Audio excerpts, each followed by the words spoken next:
சிறகடிக்க ஆசை upcoming episode. நான் இப்போ தான் புதுசாக வீடியோ போட்டுட்ருக்கேன். வீடியோ பார்க்குறவங்க மறக்காமல் என்னோடய சேனலுக்கு ஆதரவு கொடுத்து என்னோடய சேனலை சப்ஸ்கிரைப் பண்ணுங்கள், லைக் பண்ணுங்கள், ஷேர் பண்ணுங்கள்.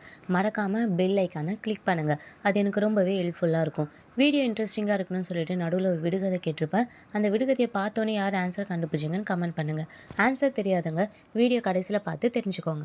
விஜயா பார்த்தீங்கன்னா, நாளைக்கு நீ என் கூட பூஜை பண்ணுறதுக்கு வந்தே ஆகணும்னு சொல்லி மனோஜ் கிட்ட சொல்கிறாங்க. மனோஜ் பார்த்தீங்கன்னா, நானே ரோகிணிக்கு எப்படி 5,00,000 ரூபா கொடுக்குறதுன்னு தெரியாமல் அதுக்காக ட்ரை பண்ணிட்டுருக்கேன். நீ வேற ஏம்மா என்னை படுத்துற அப்படின்னு சொல்லி சொல்கிறாங்க. உடனே ரவி பார்த்தீங்கன்னா, சொல்லின்னு தான் இருக்க, ஆனால் எங்கேயும் ரெடி பண்ண மாதிரி தெரியலையே அப்படின்னு சொல்லி சொல்கிறாங்க. பார்த்தீங்கன்னா, சாமி கிட்ட வேணா மட்டும் நடக்குமா, நாமளும் ட்ரை பண்ணோம், அதுக்கு ஒர்க்கும் பண்ணோம் அப்படின்னு சொல்லி சொல்கிறாங்க. உடனே முத்து பார்த்தீங்கன்னா, ஓ உனக்கு உழைக்கணுன்ற எண்ணம்லாம் இருக்கா அப்படின்னு சொல்லி சொல்கிறாங்க. உடனே ரவி பார்த்தீங்கன்னா, உனக்கு தான் சாமி பக்தி அதிகமாச்சடா, அதனால தான் உன் பேரெல்லாம் மாற்றி வச்சிருக்க அப்படின்னு சொல்லி கிண்டல் பண்ணுறாரு. உடனே விஜயா பார்த்தீங்கன்னா, எல்லாரும் கொஞ்சம் நேரம் நிறுத்துறீங்களா, ஆளுக்கு போட்டு அவனை குழப்பாதீங்க அப்படின்னு சொல்லி சொல்கிறாங்க. உடனே முத்து பார்த்தீங்கன்னா, இல்லைன்னா மட்டும் அவன் குழம்பாமல் இருப்பான் பார்த்தீங்களா அப்படின்னு சொல்லி சொல்கிறாங்க.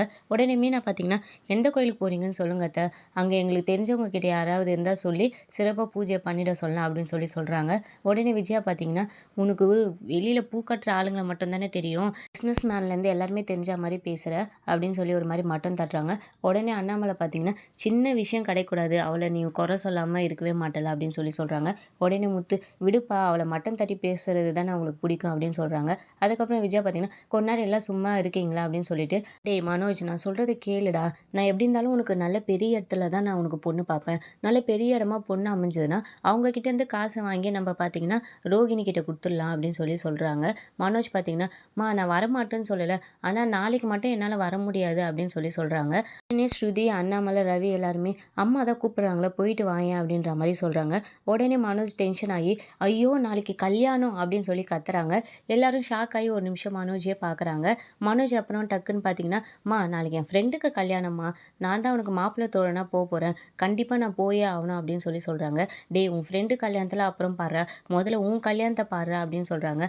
அவன் எனக்கு துணியெல்லாம் எடுத்து கொடுத்துருக்காமா, கண்டிப்பாக நான் போயே ஆகணுமா அப்படின்னு சொல்லி விஜயா சொல்கிறாங்க. அதுக்கப்புறம் அண்ணாமலை பார்த்தீங்கன்னா, அவன் தான் ஃப்ரெண்டு கல்யாணத்துக்கு போகணும்னு சொல்கிறான்ல, திரும்ப திரும்ப நீ ஏன் அவன் கிட்ட அதையே கேட்டுட்ருக்க அப்படின்னு சொல்கிறாங்க. இன்னொரு நாள் இதே மாதிரி ஒரு நல்ல நாளாக பார்த்து போய்க்கலாம் அப்படின்னு சொல்லி சொல்கிறாங்க. அப்புறம் விஜயா பார்த்தீங்கன்னா, சரி நான் மட்டுமாவது போகிறேன், அவனுக்கு பதில் நான் போய் வேண்டிக்கிட்டு வரேன் அப்படின்னு சொல்லி சொல்கிறாங்க. உடனே மனோஜ் பார்த்தீங்கன்னா, ஆமாம்மா அதுதான் சரி, நீங்கள் மட்டும் போயிட்டு வாங்க, நான் இன்னொரு நாள் வரேன், நான் இந்த கல்யாணத்துக்கு போனால் தான் எனக்கு பணமே கிடைக்கும் அப்படின்னு சொல்லி சொல்கிறாங்க.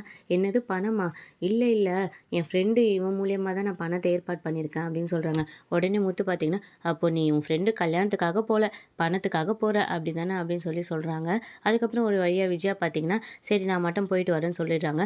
மனோஜ் ஒரு பக்கம் தப்பிச்சோண்டா அப்படின்ற மாதிரி இருக்காரு. மறுநாள் முத்து பார்த்தீங்கன்னா, மீனா கூட கனகா வீட்டுக்கு டெக்கரேஷனுக்காக போகிறதுக்காக ரெடி ஆகிட்டுருக்காரு. அப்போ எப்பவும் போடுற மாதிரி ஒரு நார்மலாக ட்ரெஸ்ஸு போடுறாரு. உடனே மீனா பார்த்தீங்கன்னா, ஏங்க என்ன இந்த ட்ரெஸ் போடுறீங்க, ஒரு நிமிஷம் இருங்கன்னு சொல்லிட்டு பீரோலேருந்து ஆல்ரெடி வாங்கி அயன் பண்ணி வச்சுருந்த ஒரு 4-5 ஃபார்மல் ஷர்ட்டு செட்டு எடுத்து கொடுக்குறாங்க. இது போடுங்க அப்படின்னு சொல்லிட்டு ஒன்று ஒன்றா வச்சு பார்க்குறாங்க. உடனே முத்து பார்த்தீங்கன்னா, மீனா நில்லு, இப்போ எதுக்கு எனக்கு இந்த மாதிரி ட்ரெஸ் எல்லாம், நான் எங்கேயும் போகல, நான் ஒரு கார் டிரைவர், இந்த மாதிரி ட்ரெஸ் தான் போட முடியும் அப்படின்னு சொல்கிறாங்க. உடனே மீனா பார்த்தீங்கன்னா, நீங்கள் இப்போ எம்எம் ட்ராவல்ஸோட ஓனரு, உங்கள் கீழே 8 பேர் வேலை செய்கிறாங்க, இதுக்கப்புறம் நீங்கள் இந்த மாதிரி தான் ட்ரெஸ் பண்ணிட்டு வரணும், அப்போ தானே 4 பேர் உங்களை மதிப்பாங்க அப்படின்ற மாதிரி மீனா சொல்கிறாங்க. முத்துவும் அதெல்லாம் ஒன்றும் வேணாம் மீனா, நான் இதே ட்ரெஸ் போட்டு வரேன் மீனா அப்படின்னு சொல்கிறாங்க. அதெல்லாம் முடியாது, நீங்கள் இந்த ட்ரெஸ்ஸை போட்டே தான் ஆகணும் அப்படின்னு சொல்லிட்டு ஒன்று ஒன்றா போட்டு காட்டுங்கன்னு சொல்லி சொல்கிறாங்க. முத்துவும் பார்த்திங்கன்னா ஒன்று ஒன்றா போட்டு காட்டுறாங்க. மீனா எல்லாமே நல்லா இருக்குது அப்படின்னு சொல்லிட்டு அப்புறம் லாஸ்ட்டாக ஒரு ட்ரெஸ்ஸு பார்த்திங்கன்னா, இது ரொம்பவே நல்லாயிருக்கு, இதே போட்டுக்கோங்க அப்படின்னு சொல்கிறாங்க. உடனே முத்து கையெல்லாம் மடிச்சு விட்றாங்க. இந்த மாதிரிலாம் மடிச்சு விடக்கூடாது, நீங்கள் நீட்டாக அழகாக ஃபார்மல் ட்ரெஸ் எப்படிலாம் போடுவாங்களோ அந்த மாதிரி போடணும்னு சொல்லிட்டு அழகாக பார்த்திங்கன்னா முத்துவை ரெடி பண்ணுறாங்க. இனிமேல் நீங்கள் இந்த மாதிரி தான் இருக்கணும் அப்படின்னு சொல்லிட்டு ரெடி பண்ணுறாங்க. அதுக்கப்புறம் முத்துக்கு பார்த்தீங்கன்னா ட்ரெஸ்லாம் டக்கின் பண்ணணும் அப்படின்னு சொல்லி சொல்கிறாங்க. இதெல்லாம் நானே பண்ணிக்கிறேன், நீ ஒன்றும் பண்ண தேவையில்ல அப்படின்னு சொல்லிட்டு அதுக்கப்புறம் முத்து பார்த்திங்கன்னா அழகாக டக்கின்லாம் பண்ணிவிட்டு பெல்ட்டெல்லாம் போட்டுட்டு அதுக்கப்புறம் திரும்புகிறாரு. மீனா பார்த்துட்டு ரொம்பவே அழகாக இருக்குங்க அப்படின்னு சொல்லிட்டு, உங்கள் ஃபோனை எடுங்க, ஒரு வீடியோ எடுக்கலாம்னு சொல்லிட்டு முத்துவை நடக்க வச்சு பார்த்திங்கன்னா ஒரு வீடியோ எடுத்துகிட்டு அப்புறம் அவங்க 2 பேரும் செல்ஃபி எடுக்கிறாங்க. அதுக்கப்புறம் முத்து மீனா வெளியே வரும்போது விஜயாவும் அண்ணாமலையும் பார்த்தீங்கன்னா அப்படியே ஆன்னு பார்க்குறாங்க. என்னடா இப்படி புதுசாக ட்ரெஸ்லாம் போட்டிருக்க அப்படின்னு சொல்லி அண்ணாமலை கேட்குறாங்க. ட்ராவல்ஸ் ஓனர்லாம் இப்படி தான் ட்ரெஸ் போடணும்னு மீனா தான்ப்பா என்னை மாற்றி விட்டா அப்படின்னு சொல்கிறாங்க.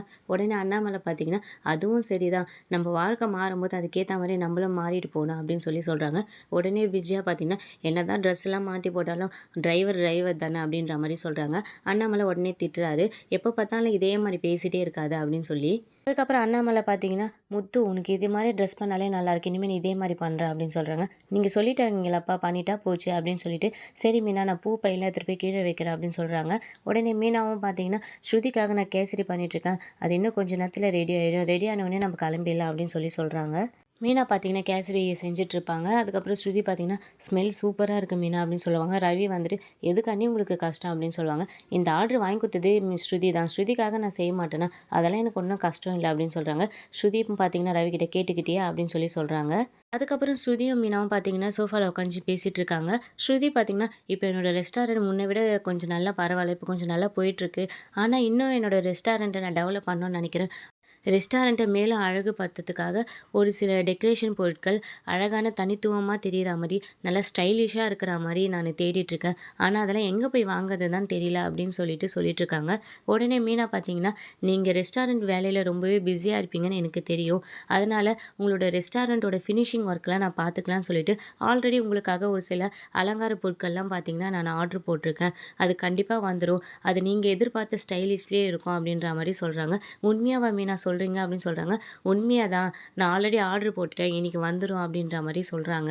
உடனே ஸ்ருதி பார்த்தீங்கன்னா, "ரொம்பவே ஹேப்பியா இருக்கு மீனா. நீங்க எனக்காக இவ்வளோ பண்றீங்க" அப்படின்னு சொல்றாங்க.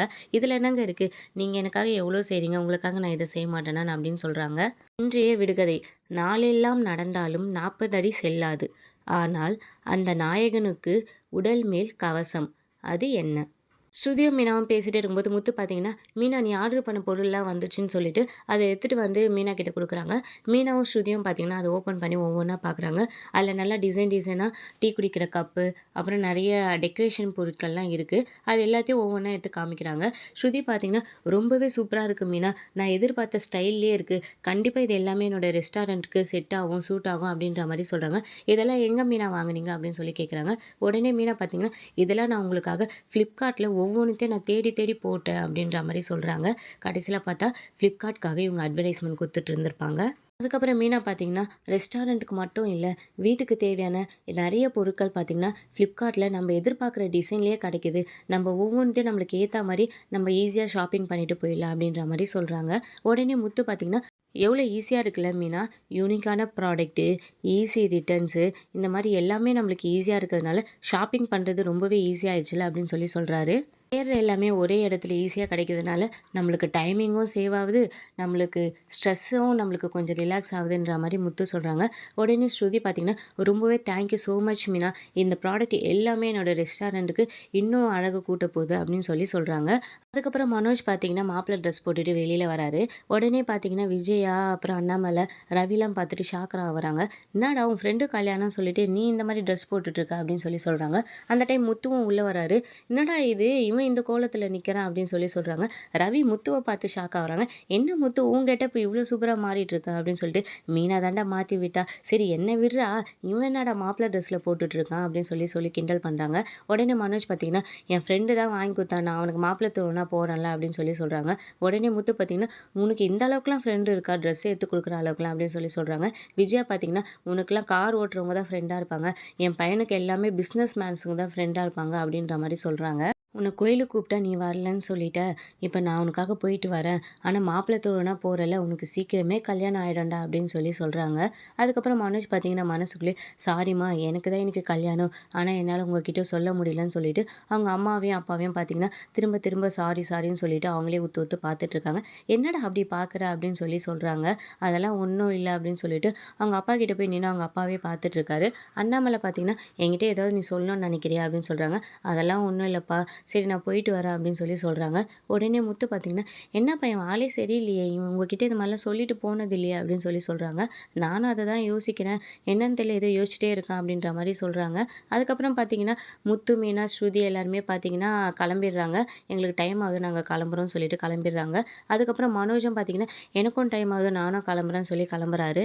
மனோஜ் பார்த்தீங்கன்னா, அவங்க அப்பா, அம்மாவ திரும்பி திரும்பி பார்த்துக்கிட்டே போவாரு. "சாரிம்மா என்ன மன்னிச்சுடுங்க. சாரிப்பா என்ன மன்னிச்சுடுங்க. என் கல்யாணத்த உங்ககிட்ட என்னால சொல்ல முடியல." அப்படின்ற மாரி திரும்பி திரும்பி பார்த்துட்டு, அதுக்கப்புறம் பார்த்தீங்கன்னா, அங்கேருந்து கிளம்பிடுறாரு. அதுக்கப்புறம் அண்ணாமலை பார்த்தீங்கன்னா, "என்ன இவன் ஆளே ஒரு மாரி இருக்கான்?" அப்படின்னு சொல்றாங்க. "எனக்கு தெரியுங்க. அவனோட ஃப்ரெண்டுக்கு இன்னைக்கு கல்யாணம்ல. ஆனா இவனுக்கு மட்டும் இன்னும் பொண்ணே கிடைக்கல. அந்த ஒரு விரக்தியில தான் அவன் அப்படி இருக்கான்னு நெனைக்கிறேன். சீக்கிரமே இவனுக்கு ஒரு நல்ல பொண்ணு கிடைக்கணுங்க." அப்படின்னு சொல்றாங்க. அப்படியே பார்த்தீங்கன்னா, என்னோட எபிசோட முடிக்கிறாங்க. அதுக்கப்புறம் பார்த்தீங்கன்னா, கனகாவ காட்டுறாங்க. கனகா ரெடி ஆவறதுக்கு ரொம்பவே அடம் பண்றாங்க. உடனே அவங்க அம்மா வந்து, "கனகா, இன்னைக்கு உனக்கும் மனோஜ்க்கும் கல்யாணமா? நீ ரெடி ஆனா தானே அது நடக்கும்." "என்னது எனக்கும் மனோஜ்க்கும் இன்னைக்கு கல்யாணமா?" அப்படின்னு சொல்றாங்க. ஒரு பக்கம் பார்த்தீங்கன்னா, மனோஜ் கார்ல வந்து இறங்குறாரு. அப்புறம் அவங்க அம்மா பார்த்தீங்கன்னா, "வாங்க மாப்பிள்ளன்னு" கூப்பிடுறாங்க. அப்படியே பார்த்தீங்கன்னா, என்னோட எபிசோட முடிக்கிறாங்க. முத்துலாம் ஆல்ரெடி அங்க தான் இருக்காங்க. எல்லாரும் ஒரே இடத்துல கூட போறாங்க. அடுத்து என்ன நடக்க போகுதுன்னு தெரியல. இனி அடுத்தடுத்து வரும் விறுவிறுப்புகளையும், சுவாரஸ்யங்களையும் ஷார்ட் அண்ட் ஸ்வீட்டா தெரிஞ்சுக்க, மறக்காம என்னோட இந்த புது சேனல சப்ஸ்கிரைப் பண்ணுங்க, லைக் பண்ணுங்க, கமெண்ட் பண்ணுங்க, பெல் ஐகான கிளிக் பண்ணுங்க. அது எனக்கு ரொம்பவே ஹெல்ப்ஃபுல்லா இருக்கும். விடுகதையின் விடை நத்தை.